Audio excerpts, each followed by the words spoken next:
Bonjour Emmanuel Laurentin, bonjour à tous. Bienvenue sur les nouveaux chemins de la connaissance. Hey, you know what?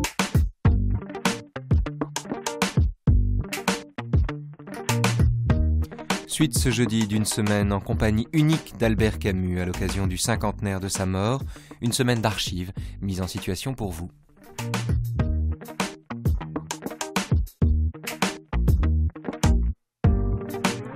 Après avoir évoqué le prix Nobel, après avoir parlé du théâtre, c'est d'Algérie forcément que Camus lui-même vous parlera aujourd'hui, en commençant comme il se doit par la lecture de la première page de La Peste.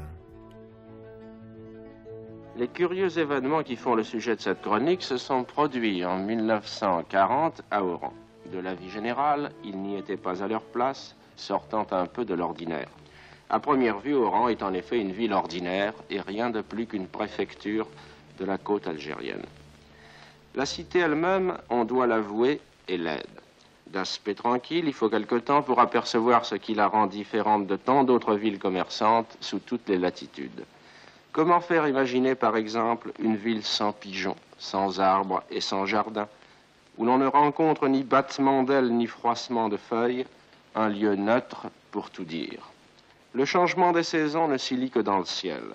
Le printemps s'annonce seulement par la qualité de l'air ou par les corbeilles de fleurs que de petits vendeurs ramènent des banlieues. C'est un printemps qu'on vend sur les marchés.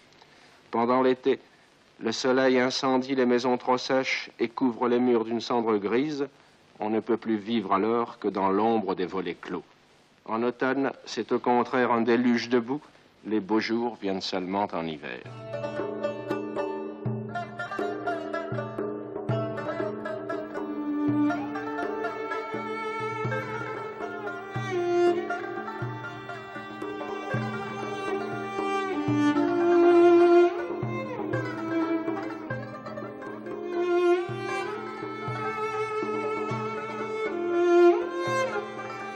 Agissez, vous ne risquez pas plus et aurez au moins ce cœur tranquille que les meilleurs des nôtres emportent jusque dans les prisons, écrivait Camus en mars 44 dans Combat clandestin. On dirait un peu du Pascal. Pariez sur Dieu, disait le janséniste. Si vous gagnez tout, si vous perdez, vous ne perdez rien. Qu'on parle de Dieu ou qu'on parle du courage, Pascal et Camus savent tous les deux, à leur manière, que la vie est trop courte pour ne pas être irréprochable. La plus grande vertu se gagne de haute lutte, sous un ciel vide, dans un monde en plomb, sous la loi du silence. Nous ne sommes rien, mais ça n'est pas mal du tout. C'est l'occasion donnée d'être vertueux sans principe, courageux sans espoir. La vie n'est rien, la vie ne mérite donc pas qu'on la préserve lâchement et aux dépens des autres. Si l'homme était immortel, il pourrait se payer le luxe du déshonneur. Si l'homme était immortel, l'avarice serait une qualité, l'égoïsme aurait un sens, la haine serait sans conséquence. Si l'homme était immortel, il serait légitimement inhumain. Si nous ne mourions pas, l'athéisme serait une lâcheté et les tortionnaires auraient le droit pour eux. Le journal Combat était peu de choses, mais sans changer le cours de la guerre, il changea au moins le visage de la presse française.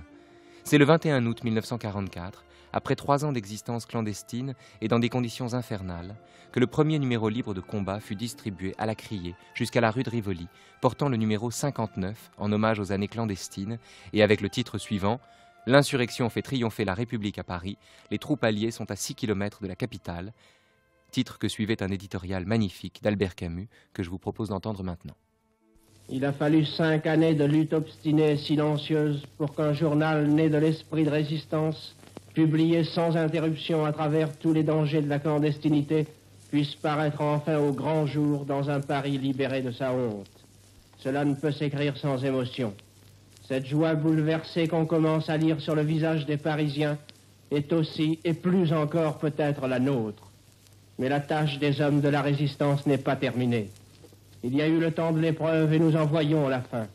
Il nous est facile de donner son temps à la joie. Elle prend dans nos cœurs la place que pendant 5 années y a tenu l'espérance. Là aussi nous serons fidèles. Mais le temps qui vient maintenant est celui de l'effort en commun. La tâche qui nous attend est d'un tel ordre et d'une telle grandeur qu'elle nous contraint de faire taire le cri de notre joie pour réfléchir aux destinées de ce pays pour lequel nous nous sommes tant battus. Au premier jour de sa parution publique, le dessein des hommes de combat est de dire aussi haut et aussi net que possible ce que 5 années d'entêtement et de vérité leur ont appris sur la grandeur et les faiblesses de la France. Ces années n'ont pas été inutiles. Les Français qui y sont entrés par le simple réflexe d'un honneur humilié en sortent avec une science supérieure qui leur fait mettre désormais au-dessus de tout l'intelligence, le courage et la vérité du cœur humain. Et ils savent que ces exigences d'apparence si générales leur créent des obligations quotidiennes sur le plan moral et politique. Pour tout dire, n'ayant en 1940 qu'une fois, ils ont une politique au sens noble du terme en 1944. Ayant commencé par la résistance, ils veulent en finir par la révolution. Nous ne croyons ni aux principes tout faits, ni au plan théorique. C'est dans les jours qui viendront, par nos articles successifs comme par nos actes, que nous définirons le contenu de ce mot révolution. Mais pour le moment, il donne son sens à notre goût de l'énergie et de l'honneur, à notre décision d'en finir avec l'esprit de médiocrité et les puissances d'argent, avec un état social où la classe dirigeante a trahi tous ses devoirs et a manqué à la fois d'intelligence et de cœur. Nous voulons réaliser sans délai une vraie démocratie populaire et ouvrière. Dans cette alliance, la démocratie apportera les principes de la liberté et le peuple, la foi et le courage sans lesquels la liberté n'est rien. Nous pensons que toute politique qui se sépare de la classe ouvrière est vaine. La France sera demain ce que sera sa classe ouvrière. Voilà pourquoi nous voulons obtenir immédiatement la mise en œuvre d'une constitution où la liberté et la justice recouvrent toutes leurs garanties. Les réformes de structure profondes sans lesquelles une politique de liberté est une duperie. La destruction impitoyable des trusts et des puissances d'argent. La définition d'une politique étrangère basée sur l'honneur et la fidélité à tous nos alliés sans exception. Dans l'état actuel des choses, cela s'appelle une révolution. Il est probable qu'elle pourra se faire dans l'ordre et dans le calme. Mais de toute façon, c'est à ce prix seulement que la France reprendra ce pur visage que nous avons aimé et défendu par-dessus tout. Bien des choses dans ce monde bouleversé ne dépendent plus de nous. Mais notre honneur, notre justice, le bonheur des plus humbles d'entre nous, cela nous appartient en propre. Et c'est par la sauvegarde ou la création de ces valeurs, par la destruction sans faiblesse d'institutions et de clans qui se sont attachés à les nier, par l'esprit révolutionnaire issu de la résistance, que nous donnerons au monde et à nous-mêmes l'image et l'exemple d'une nation sauvée de ses pires erreurs, surgissant de 5 années d'humiliations et de sacrifices, avec le jeune visage de la grandeur retrouvée. Le jeune Albert Camus n'a que 25 ans le jour où Pascal Piat le recrute dans l'équipe de son quotidien, l'Alger républicain, et le charge en compagnie d'un ancien pasteur de couvrir la totalité des informations algéroises. Camus commençait sa journée de travail vers 16h, faisait la tournée des commissariats de quartier, du palais de justice ou du conseil municipal et travaillait jusqu'à 23h, le temps de rédiger son papier, de relire les épreuves et d'aider à la mise en page. Il commença par embellir le rapport factuel des événements de la journée, puis il devint très vite critique littéraire, à la tête d'une chronique intitulée « Salon de lecture », dans laquelle il fit ses premières armes sur la nausée de Sartre, les faux monnayeurs de Gide ou l'équinoxe de septembre de Monterland, dont, à l'en croire, le système de vie ne paraîtra ridicule qu'aux impuissants. Mais il n'omit jamais de parler de la pauvreté. Je n'ai jamais vu une population européenne aussi misérable que cette population arabe. C'est à supprimer cette disproportion et cet excès de pauvreté qu'il faut s'attacher, dit-il. Dans les reportages illustrés qu'il rédigea sur la misère en Kabylie, Camus ouvrit les yeux de ses lecteurs sur des malheurs qu'il ne soupçonnait pas. La version journalistique du silence déraisonnable que le monde oppose à l'appel humain, c'était en Kabylie le contraste entre la misère des uns et l'incurie des autres. Un jour qu'il revenait du sommet d'une colline qui dominait Tizi Ouzou, Camus écrivit ceci. « Là, nous regardions la nuit tomber, et à cette heure où l'ombre qui descend des montagnes sur cette terre splendide apporte une détente au cœur de l'homme le plus endurci, je savais pourtant qu'il n'y avait pas de prix pour ceux qui, de l'autre côté de la vallée, se réunissaient autour d'une galette de mauvais orge. Je savais aussi qu'il y aurait eu de la douceur à s'abandonner à ce soir si surprenant et si grandiose, mais que cette misère, dont les feux rougeoyaient en face de nous, mettait comme un interdit sur la beauté du monde. » Je vous propose maintenant d'écouter l'écrivain oranais Emmanuel Robles, que Camus avait rencontré pendant l'époque du Théâtre du Travail et qu'il avait ensuite embauché à l'Alger républicain, raconter comment Camus, facétieux, se moquait des censeurs. Camus savait rire. Il y a un rire de Camus dont il faudrait parler longuement. Il avait un sens de l'humour très, très vif, le sens du canular également. Vous souvenez-vous d'une de ces farces ? Eh bien, au début de la guerre de 1939, c'est-à-dire au mois de décembre, novembre-décembre 1939, j'étais militaire. Camus, vous le savez, était réformé pour raisons de santé. Et il est encore rédacteur en chef d'un quotidien d'Alger. qui évidemment devait passer à la censure, puisque c'était la guerre. Et les deux censeurs, les deux malheureux censeurs, qui tous les soirs étaient corvés à la salle de rédaction, ont beaucoup souffert des plaisanteries de Camus. Les plaisanteries qui n'étaient jamais méchantes, mais enfin, voici une qui marque ce qu'était l'esprit de Camus, l'esprit de mystification de Camus. Un jour, il avait écrit un éditorial, et c'était un éditorial relativement passe-partout qu'il avait voulu, tout à fait anodin. Enfin, une chose que la censure ne pouvait réprimer parce qu'elle était par exemple, je ne me souviens plus exactement, mais elle était par exemple largement anti-hitlérienne, ce qui ne pouvait en rien gêner la censure.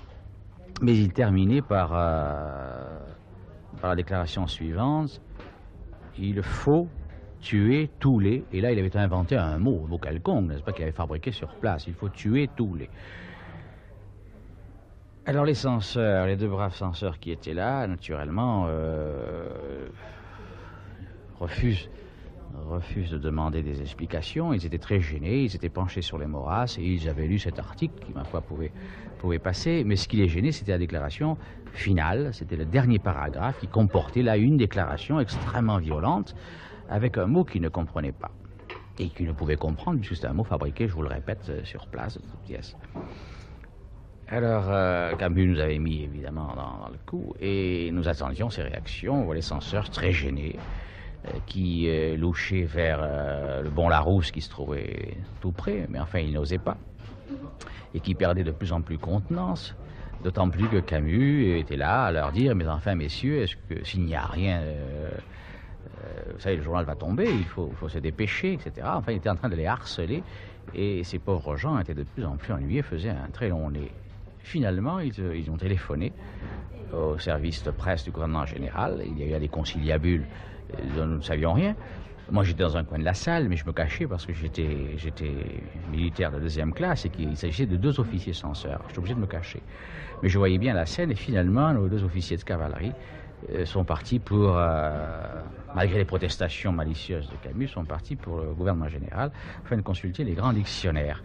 Et comme ils ne trouvaient rien dans le dictionnaire, ils ont fait appel à un professeur de la faculté des lettres, lequel professeur est arrivé.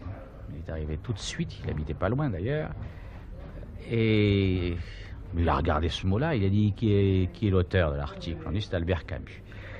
Et il a dit: monsieur, vous êtes victime d'un canular.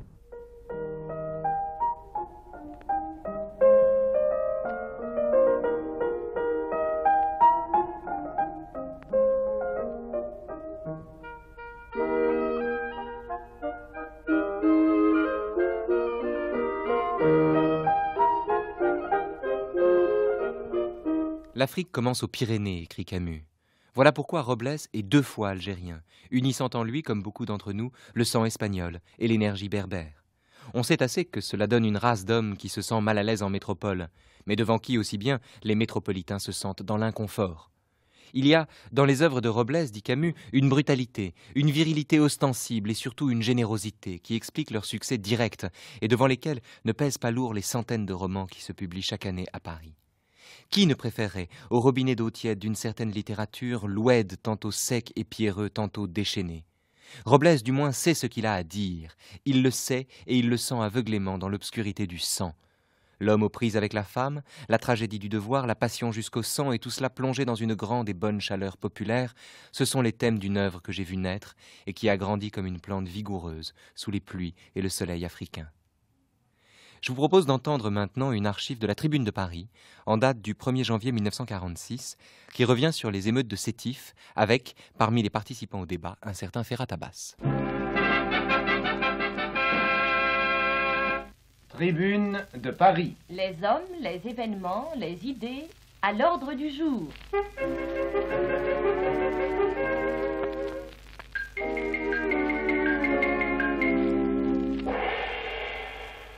L'élection en raz-de-marée qui a mené à l'Assemblée nationale constituante 12 députés nationalistes musulmans, groupés sous l'étiquette des Amis du Manifeste, constitue une étape importante dans l'évolution du problème algérien. Car il y a un problème algérien. Conquise en 1830, l'Algérie, on le sait, forme 3 départements français. Cependant, dans ces départements où vivent 7 millions d'Arabes pour 1 million d'habitants d'origine européenne, le droit de vote n'est attribué qu'à certaines catégories seulement de citoyens. Cette particularité trouve sans doute son explication dans la situation politique, religieuse, sociale. Il n'en est pas moins vrai qu'elle crée un malaise qui pourrait croître avec ce qu'on appelle la personnalité algérienne. Malaise auquel contribuent d'ailleurs, depuis la guerre, certaines influences étrangères. S'il y a donc un problème algérien, quelles sont ses données permanentes et comment se présente-t-il aujourd'hui? C'est ce dont vont s'entretenir 4 députés de l'Algérie qui sont en ce moment dans notre studio. Ferhat Abbas, secrétaire général du groupe démocratique des Amis du Manifeste, député de Constantine. Raoul Bora, député maire de Beaune, SFIO. Kadour Sator, député de Constantine, appartenant comme Ferhat Abbas aux Amis du Manifeste. Paul-Émile Viard, doyen de la faculté de droit d'Alger, député MRP d'Alger. François Kilissi du groupe paysan et Alice Portis du Parti communiste, l'un et l'autre députés d'Oran, n'ont pas cru devoir participer à cette émission à laquelle ils avaient été invités. Nous avons également parmi nous Albert Camus, dont les articles sur la question algérienne sont encore dans toutes les mémoires, et notre ami Jean Amrouche, directeur de l'Arche. Paul Guimard va mener le débat. Il y a une première question, messieurs. Y a-t-il un problème algérien? Cette question, nous la posons d'abord à Albert Camus. Eh bien, je suppose que s'il y a un problème algérien, c'est un problème qui dure depuis 116 ans exactement. Et d'autre part, il me semble difficile de nier que ce problème n'existe pas, puisqu'il nous a coûté plusieurs milliers de victimes en mai 1945. Paul-Émile Viard. Eh bien, le problème algérien existe évidemment depuis 116 ans, mais je crois qu'il serait sage de ne pas le centrer sur les événements de l'année dernière, ne serait-ce d'ailleurs que par correction vis-à-vis d'un de nos collègues qui se trouve ici, puisque, vous le savez, une partie de la population algérienne considère, à tort ou à raison, que M. Ferhat Abbas est responsable, dans une certaine mesure, des événements de mai 45. Sans qu'il soit possible de demander actuellement dans quelle mesure M. Abbas est ou n'est pas responsable des événements de mai 45, c'est Jean Amrouche qui intervient. Puis-je vous demander, M. Viard, de préciser pour nos auditeurs quelle est la partie de cette population algérienne qui tient M. Abbas pour responsable des événements de mai? Bien entendu, je ne veux pas du tout ici faire le procès de l'affaire de mai 45, mais en ce qui concerne cette partie de la population, il est évident que c'est à peu près exclusivement une partie de la population d'origine européenne et que ce n'est pas évidemment l'unanimité non plus. Écoutez, si vous voulez me permettre, je crois que Kadour Sator désire intervenir, je vous en prie. Oui, je désire intervenir parce que je pense qu'il serait bon que M. Viard ou M. Bora, députés du premier collège, précisent un petit peu leurs pensées. On pourrait croire, d'après les dernières paroles, que la population algérienne se divise en 2 blocs. Le bloc musulman qui tient pour Ferhat Abbas comme victime des événements de mai 1945 et le bloc européen qui le tient comme responsable. Je ne crois pas que ce soit vrai et je ne crois pas qu'il soit bon d'ailleurs d'opposer les 2 blocs ainsi l'un à l'autre. Alors je demande aux députés du premier collège de préciser un petit peu leurs pensées. Raoul Bora. Il y a certainement un malaise algérien et je me garderai de le centrer sur la personnalité de Ferhat Abbas. Ce malaise est consécutif à la guerre qui nous a coupés de la métropole, qui nous a imposé un gouvernement de trahison et qui nous a plongés dans une misère indescriptible. C'est la misère qui est la cause principale du malaise algérien et les hommes certainement y ont joué un faible rôle. Oui, mais je crois, M. Bora, que la réponse à la question que je voulais poser n'a pas été donnée.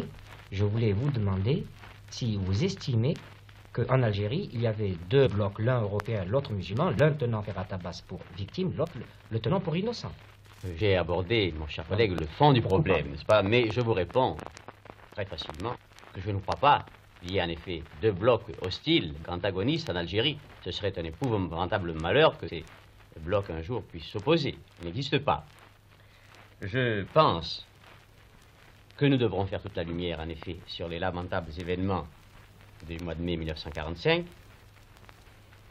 que, par ailleurs, s'il y a eu une blessure dans l'âme algérienne à la suite de ces événements-là, nous devons la guérir et non pas la rouvrir. Et c'est dans cet esprit qu'au cours de la dernière législature, nous avons fait voter par l'unanimité de la Chambre française une loi de large amnistie. dont j'ai eu l'honneur d'être le rapporteur à l'Assemblée. Je crois que c'est cet esprit-là qui devrait inspirer tous ceux qui aiment l'Algérie, qui veulent la servir, n'est-ce pas? Unir les deux éléments de la population. Ferhat Abbas. Je suis de ceux qui ont toujours revendiqué leurs responsabilités. Et lorsque je dis que ni moi, ni mes amis ne sommes responsables des événements du 8 mai, je dis la vérité. Et à ce sujet, je suis venu à Paris pour demander précisément au Parlement d'envoyer une commission d'enquête pour que toute la lumière se fasse autour de ces malheureux événements. L'essentiel, c'est que l'amitié des musulmans et des Français d'Algérie soit de nouveau une réalité. La communauté algérienne doit être avant tout une fraternité franco-musulmane. D'ailleurs, effectivement, les événements de mai 45 ne sont qu'une manifestation d'un malaise général. Ils dénotent simplement que ce malaise est profond et peut-être plus grave que nous l'avons cru, mais il serait bon d'essayer de définir les données générales du problème algérien. Et si je me tourne vers Albert Camus. Eh bien, je crois qu'en effet, ces émeutes ne sont qu'un signe, mais c'est un bon signe, ou un mauvais signe, comme on voudra. Mais les éléments du malaise algérien, il me semble qu'on peut les définir de plusieurs façons, mais qu'une des bonnes perspectives pour les aborder serait de reprendre un peu ce qu'a dit M. Borra tout à l'heure, qui a attribué à la misère et, au fond, aux difficultés économiques la majeure partie de la crise de l'Afrique du Nord. Je crois au contraire que cette crise économique, si elle a joué un rôle très important, n'est cependant que ne représente qu'un aspect de la crise générale et que la crise politique est beaucoup plus importante que la crise économique. Si on arrivait à régler le problème économique, il est bien certain qu'on faciliterait la solution de la crise politique. Il n'empêche pas que le problème politique demeure et c'est lui qu'il faut définir. Je vous en prie. Sur ce point, je suis absolument d'accord avec M. Camus. C'est Paul-Émile Viard qui parle. Je crois en effet que la grande question algérienne est une question politique, au sens noble du mot, bien entendu, que nous nous trouvons en réalité devant un pays qui est en pleine formation, un pays qui démarre, comme je l'ai d'ailleurs souvent écrit.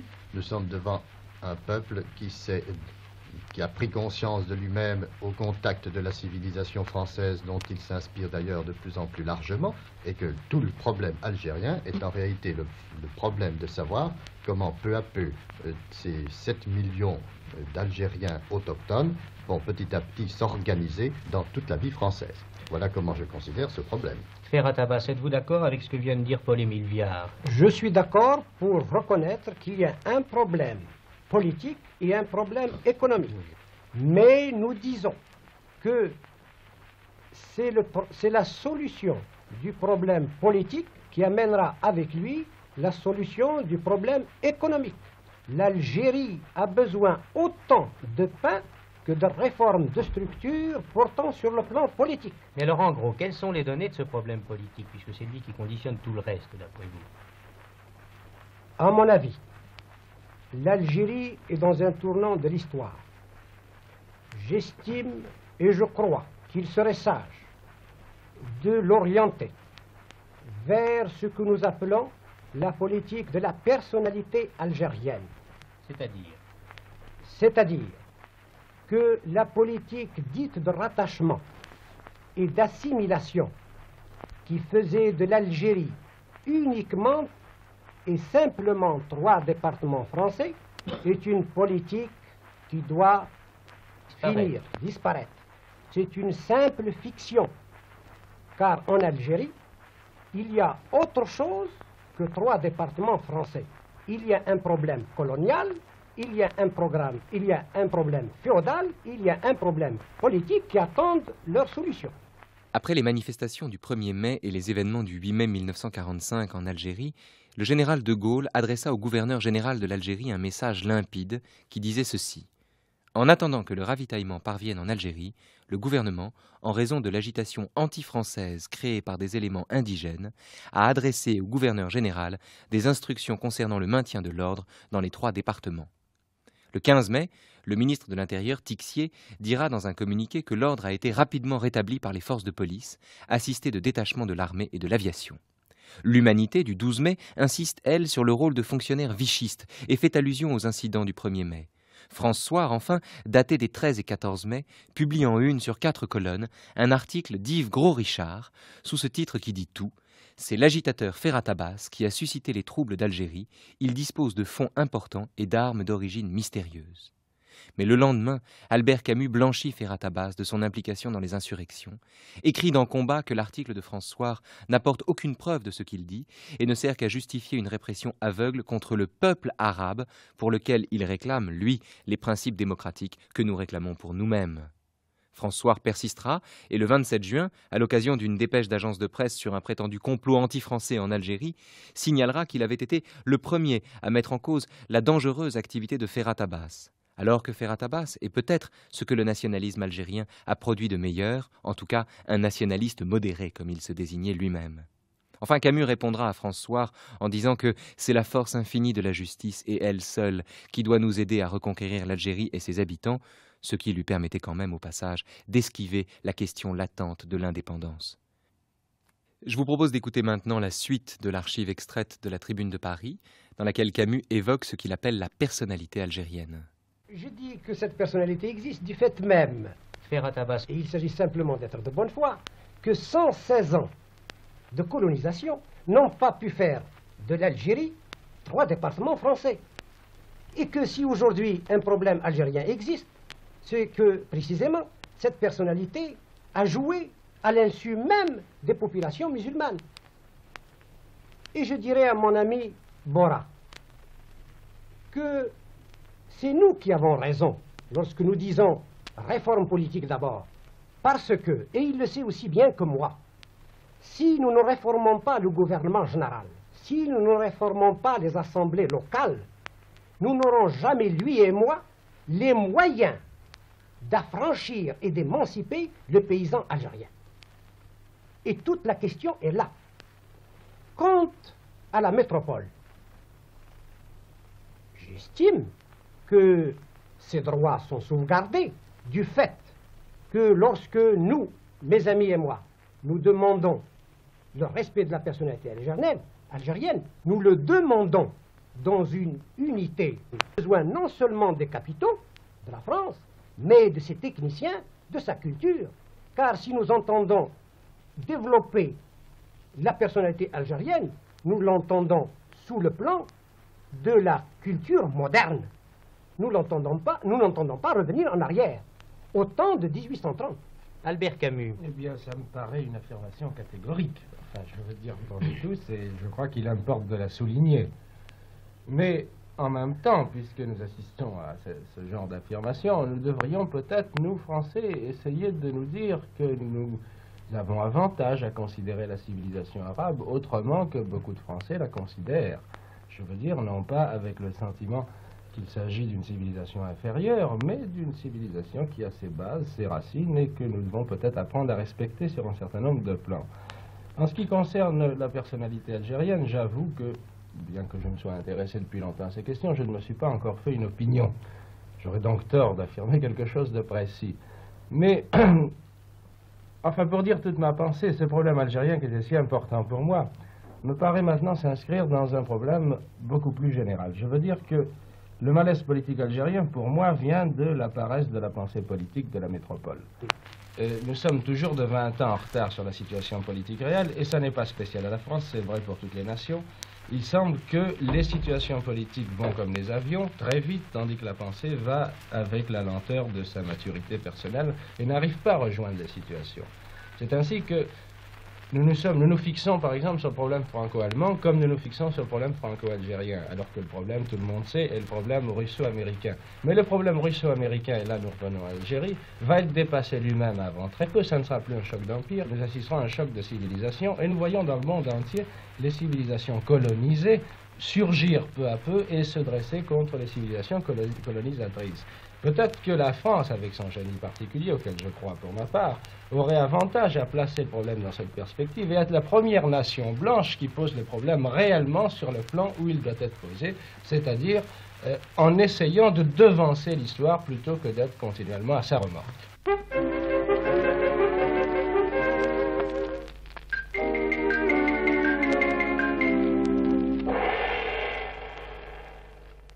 Quand le 19 janvier 1946, au théâtre Mahiedine de la Casbah, un jeune musulman d'une quinzaine d'années qui serait par la suite tué au combat, se leva pour déclarer que la violence des Arabes était justifiée par leur lutte de libération, Camus répondit sèchement que la fin ne justifiait pas les moyens et qu'il ne pouvait approuver les crimes d'aucun côté.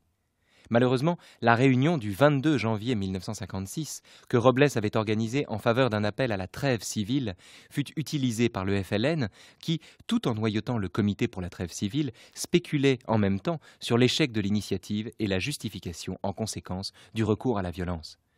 Le dimanche 22, jour de la réunion, Camus, tel un boxeur qui met ses gants dans la glace, dit à un ami qu'il parlera à n'importe quel prix. Ces Algérois à la tête chaude qui voudraient me faire reculer, qu'ils sachent que je suis moi-même Algérois, avec une tête aussi chaude que la leur, dit-il. Mais pendant le discours, Camus voyait de sa fenêtre les Français en bas qui faisaient parfois le salut nazi en hurlant Camus au poteau, tandis qu'à l'intérieur, le FLN ne demandait qu'à en découdre. C'est à ces risques et périls qu'on s'interpose entre les gens qui veulent se battre. Le texte de soutien en faveur de l'appel à la trêve eut à peine le temps de circuler dans l'assistance et ne récolta en tout et pour tout que quelques dizaines de signatures. Le propos de Camus pourtant tenait en peu de choses. Il demandait juste que le mouvement arabe, comme il l'appelait, et les Français déclarent simultanément que la population civile serait respectée et protégée.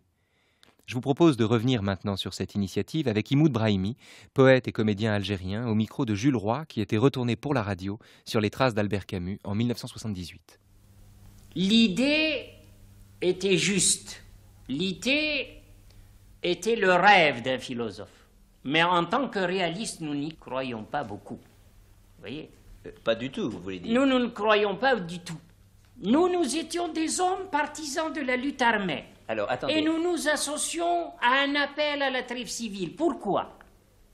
Nous savions que le gouvernement français, et notamment les socialistes, en tant que communiste, je savais que les socialistes français ne pouvaient pas être des décolonisateurs, puisque leur fonction politique était d'administrer les colonies au bénéfice du capitalisme français. Vous voyez, ça c'est ma conviction personnelle.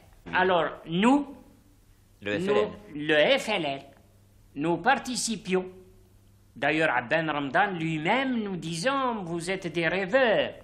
Comment vous allez participer à un appel à la trêve civile alors qu'il y a les bombes, le napalm, etc. qui tombent? Comment vous allez croire qu'un appel d'un homme comme Camus pouvait être entendu par les colonisateurs?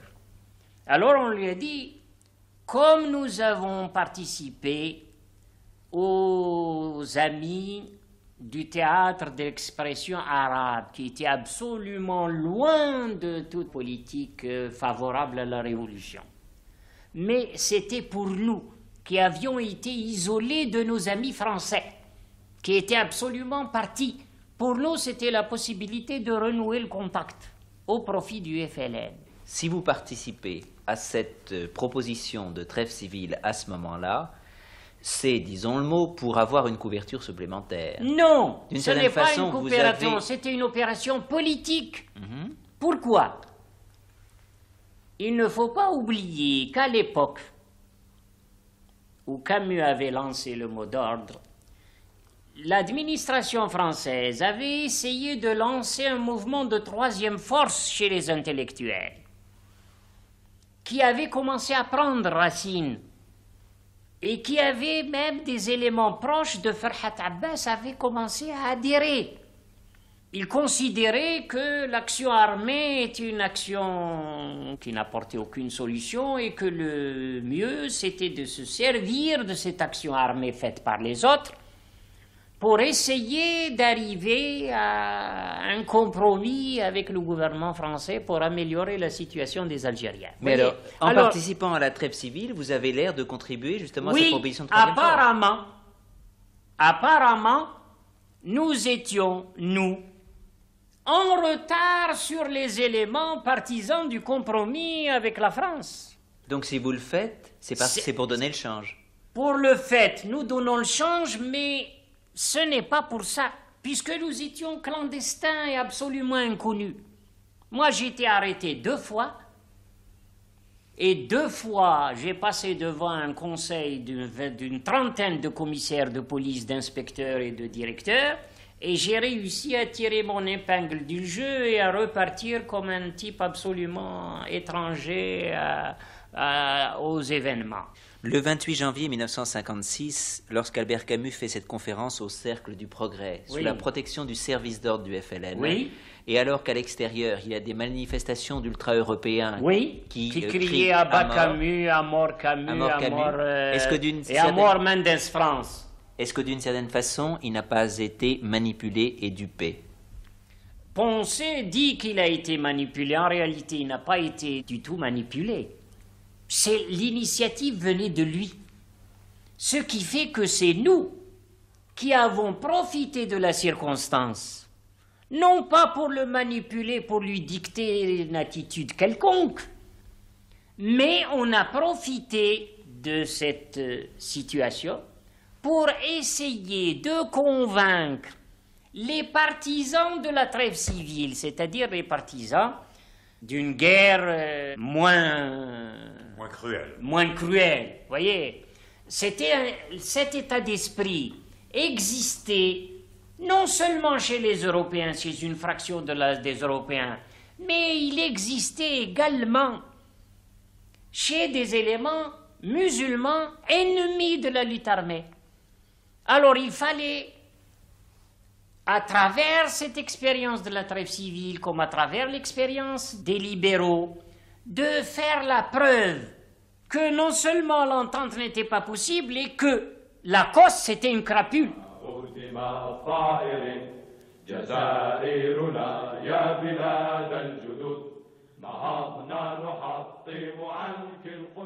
Aucune communauté n'était plus chère au cœur de Camus que celle des écrivains algériens francophones, parmi lesquels, bien sûr, Mohamed Dib.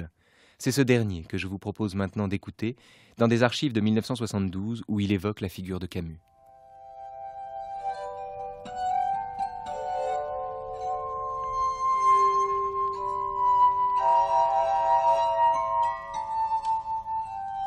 Dans le cœur de tout Algérien, Camus est le frère qui s'est exilé lui-même à la suite d'un malentendu, d'un de ces mouvements d'humeur toujours un peu spectaculaires dont les hommes des bords de la Méditerranée sont coutumiers. Mais pour douloureux que soit le malentendu, il n'est qu'un malentendu, pas davantage, et pour regrettable que soit le mouvement d'humeur, il est déjà passé depuis longtemps, rejoignant la somme des exagérations, la dose de théâtralité dont un monde vivant constamment sur la place publique et sous un soleil qui affiche permanent a autant besoin que de l'air qu'il respire. Peut-être faut-il ouvrir ici une parenthèse pour noter en passant ce trait particulier du tempérament algérien qui ne ressent jamais le tragique comme tragique, mais comme la manifestation d'un destin qui demeure extérieur à lui, aussi fort qu'il en pâtisse en tant que victime. Avec Camus, il reste donc l'essentiel qui est la fraternité. Davantage même, dirais-je, la consanguinité. Une consanguinité qui doit être située ici, du côté de la mère, plutôt que du côté du père. Il y aurait beaucoup à dire aussi sur l'image de la mère dans le psychisme de l'homme algérien. Personnellement, je suis disposé à croire que le drame de Camus a été pour une part importante dû au fait de se trouver partagé entre cette image et la personne de la mère réelle. Ce n'est pas le lieu d'approfondir ce point de vue. Il mérite cependant examen.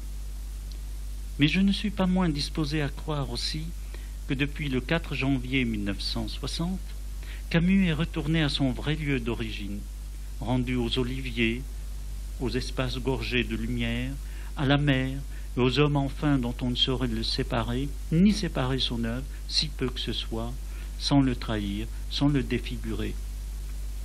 Justement parce qu'il reste toujours vivant pour moi, parce que l'idée d'une mort d'Albert Camus me demeure étrangère, j'éprouve beaucoup de mal à parler de lui. Cela vient d'abord de ma crainte de l'enfermer dans des formules, des définitions, et de le trahir à mon tour, de le fausser dans sa vérité. Mais ma véritable appréhension est d'une autre nature. Je redoute d'effaroucher sa présence, dont il me semble que je ne suis séparé que par un de ces empêchements absurdes dont la vie quotidienne est prodigue. Comment, par exemple, restituer avec des mots cette journée passée ensemble à Tipaza, avant que Tipaza ne devienne un rendez-vous de touristes à devise forte? Camus vivait en France depuis plusieurs années déjà. Il était de passage seulement, c'était en plein été, et il était midi. Le soleil avait volatilisé le paysage, et dans cette lumière qui semblait siffler dans le cri infini des cigales, sur cet air intact qui s'était réservé aux lentisques, au thym, au laurier, je le vois au cours de notre promenade sans but, qui d'une façon tout à fait naturelle écarte les bras et se met à danser. Il tourne de la sorte un moment sur lui-même. Ce n'est peut-être pas une ivresse dionysiaque qui le transporte ainsi et le jette hors de lui. Néanmoins, un bonheur inexprimable, lui, dans le regard qu'il m'adresse et qui s'étonne, non sans malice, de me voir demeurer simple spectateur.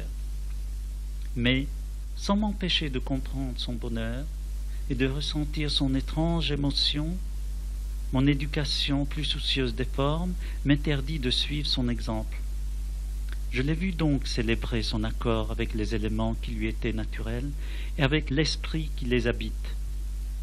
Qu'est-ce à côté de cela, à côté de la force de cette image, à cette minute et en ce lieu, que les discussions que nous avons eues avant et que nous aurons encore après? Je vous propose maintenant d'entendre, pour finir cette matinée d'archives, l'extrait d'une conférence de Camus à l'invitation de l'Algérienne, le 13 novembre 1958, soit un an après l'obtention du prix Nobel.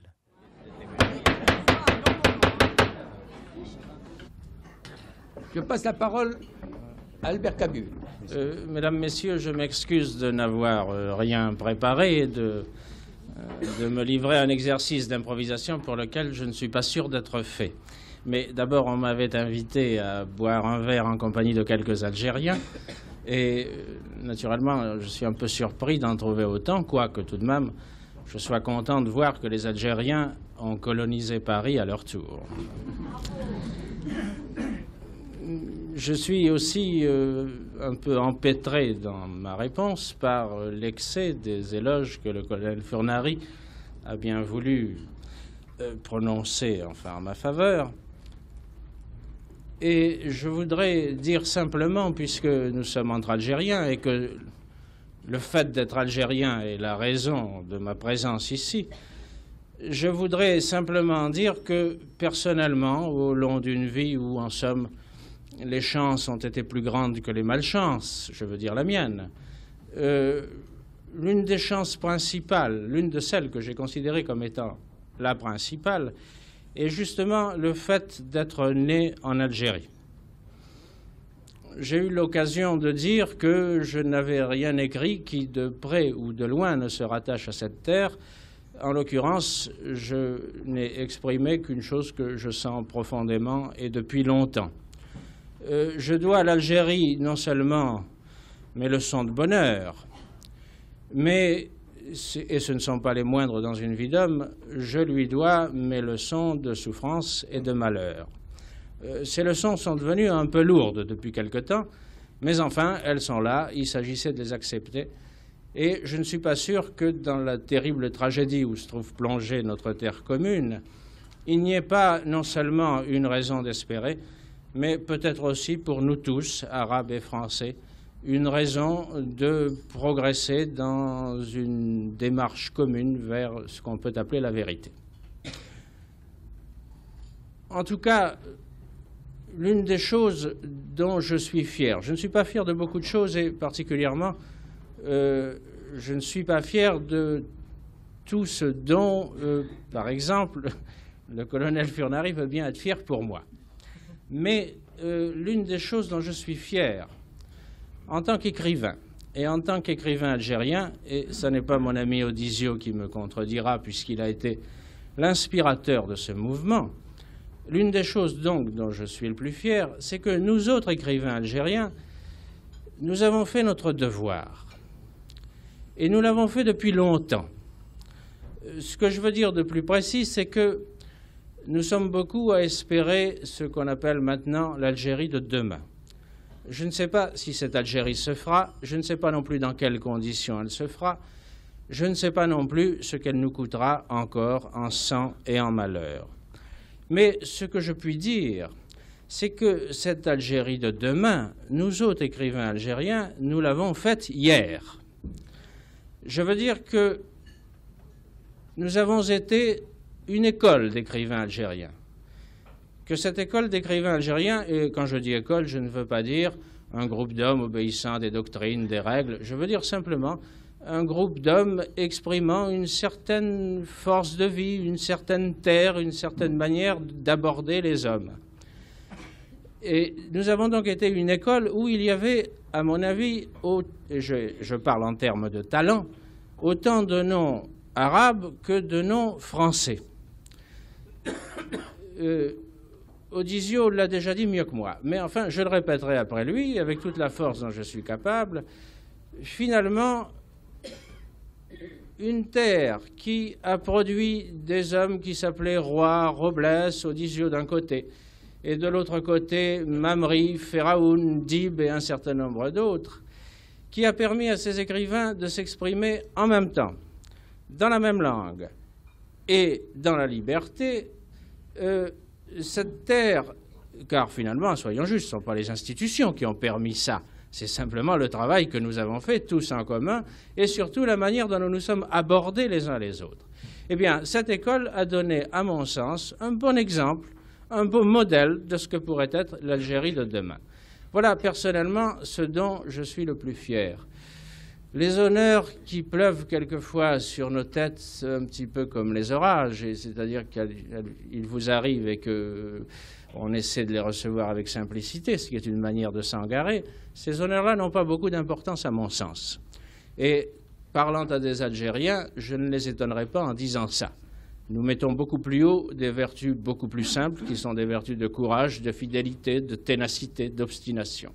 Ces vertus-là, nous les avons exercées à l'intérieur de ce groupe d'écrivains nord-africains et lorsque je ferai ou lorsqu'il m'arrivera le plus tard possible de faire un bilan de mon effort et de ma vie, je penserai que cette collaboration, cette création d'une littérature nord-africaine que nous avons faite à plusieurs avec une fraternité totale comptera parmi les choses positives de ma vie et de mon effort. C'est un peu ça que j'ai conscience de représenter parmi vous, beaucoup plus que, je dois dire, la littérature internationale.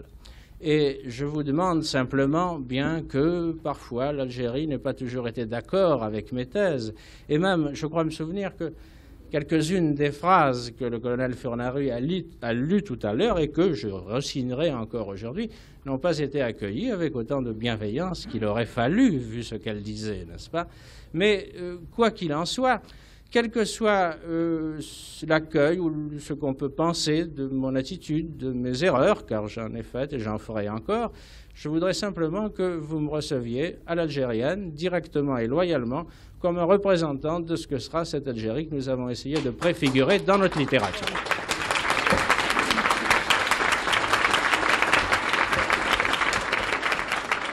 Voilà, c'est la fin du 4e temps d'une semaine consacrée à Albert Camus dans Les Nouveaux Chemins de la Connaissance.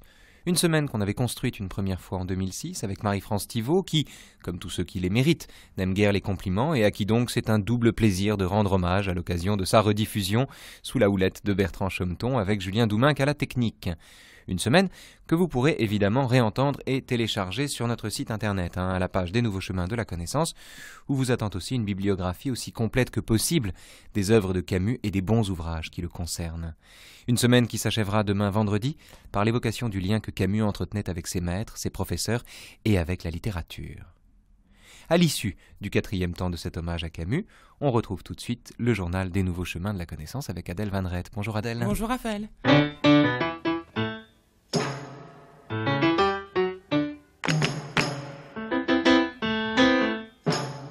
Bonjour à tous. On quitte l'Algérie, on quitte Camus pour renouer avec une autre actualité, celle de la profusion d'ouvrages de Freud qui paraissent en ce moment en librairie, 70 ans après sa mort et quelques jours après l'entrée de ses œuvres dans le domaine public. Mardi, François Robert est venu nous parler de l'interprétation des rêves et aujourd'hui, c'est d'un autre texte de Freud, Totem et Tabou, dont nous allons parler avec François Gantret. Bonjour François Gantret. Bonjour. C'est à vous que l'on doit la préface de Totem et Tabou en folio Gallimard que l'on trouvera très bientôt en librairie, ce mois-ci en tout cas.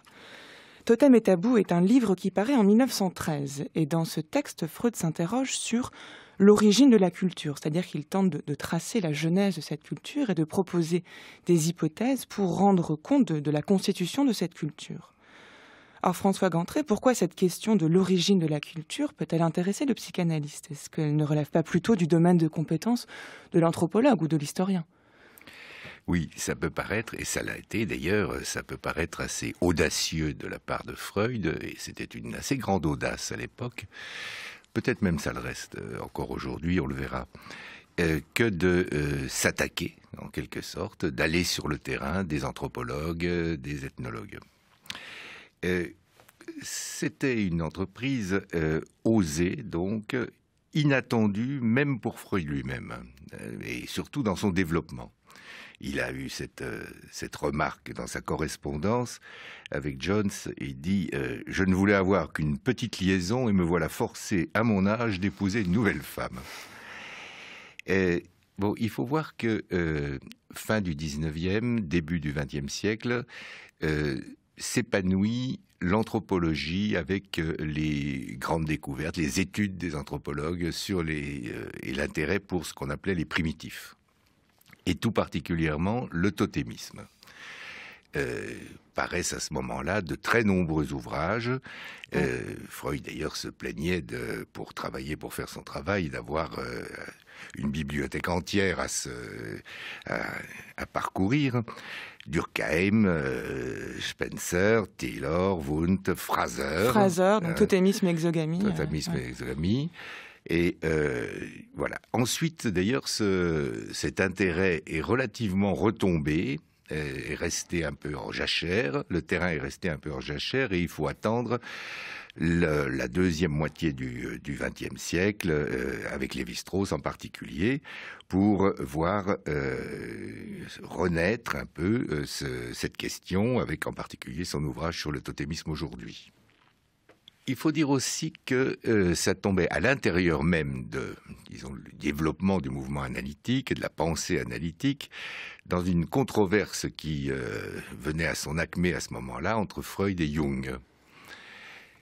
Jung qui avait toujours plutôt été réticent sur ce que Freud appelait l'universalité du complexe d'Oedipe. Et on voit qu'avec cette idée d'universalité du complexe d'Oedipe, on touche quand même déjà à l'anthropologie. Les découvertes, par exemple, de Margaret Mead, montraient qu'il y avait des sociétés qui semblaient des sociétés, disons, sans père. Un géniteur, sans doute, mais ensuite ne s'organisant pas autour de la famille telle que nous la connaissons.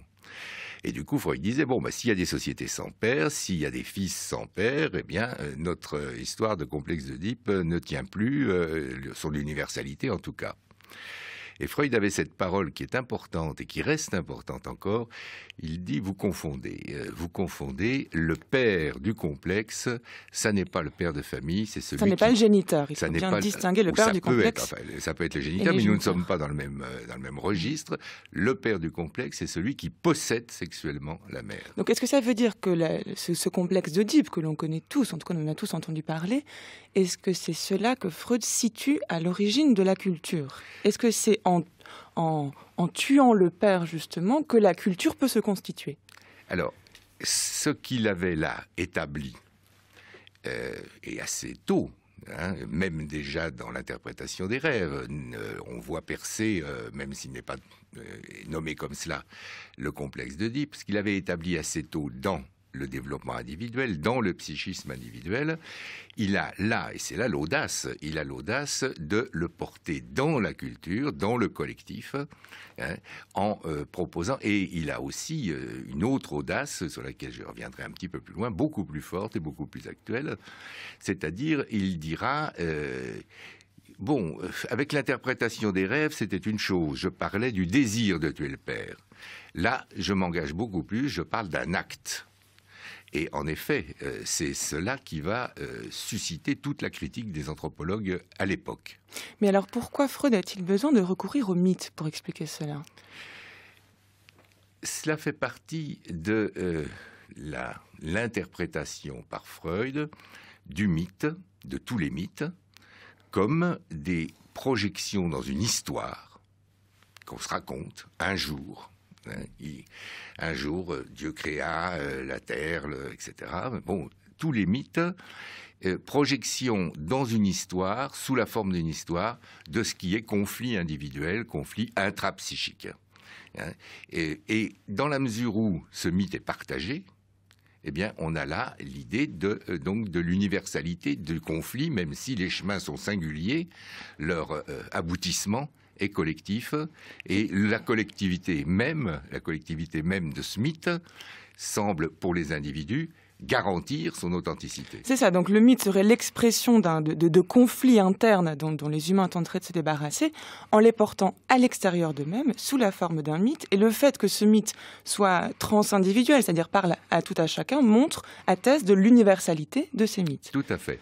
Et d'ailleurs, sur cette interprétation du mythe, comme la tentative de construire une histoire qui concilie des choses qui sont trop conflictuelles à l'intérieur de soi pour les garder à l'intérieur de soi.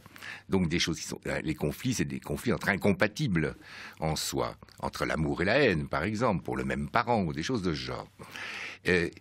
Ce fait-là sera repris et authentifié, par exemple, par quelqu'un comme Lévi-Strauss. Quand, par exemple, dans sa préface à Marcel Mauss, Sociologie et anthropologie, Lévi-Strauss montre que les mythes, ce sont des constructions qui aboutent des incompatibles. Ce qui explique leur caractère baroque, mal fichu, mal ficelé, bizarre, fantastique, un peu comme le rêve, au fond. La tentative d'abouter des... et il va même aller jusqu'à rejoindre Freud quasiment en sens inverse, quand il va proposer de comprendre les malades mentaux comme l'équivalent statistique dans nos sociétés de ce que le chaman, par exemple, dans les sociétés primitives, est chargé de faire, c'est-à-dire dans son discours du mythe, de rassembler des incompatibles. On comprend à vous entendre les liens qu'il y a entre la psychanalyse et l'anthropologie, et tout ça on le comprend encore mieux en lisant donc Totem et Tabou, et notamment votre préface à ce texte qu'on trouvera en folio Gallimard très vite en librairie. Merci beaucoup François Gantret.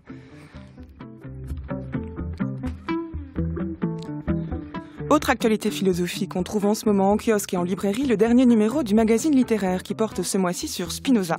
On trouve un excellent dossier coordonné par Maxime Rovert où l'on trouve un article sur la dimension esthétique de l'éthique, sur Spinoza comme penseur de la joie, sur les enjeux de traduction de l'éthique qui fut publié en latin et en néerlandais et sur ses controverses avec le philosophe Leibniz. C'est donc le magazine littéraire de janvier avec un dossier spécial consacré à Spinoza et on le trouve en ce moment en librairie.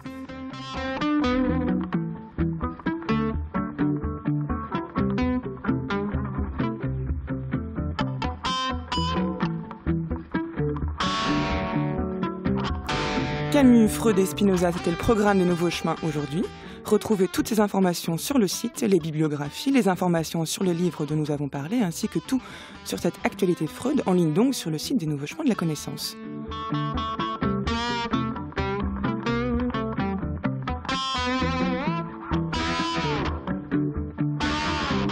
Merci à Fabien Elias pour la technique et à Christine Robert et Bertrand Chaumeton pour la réalisation.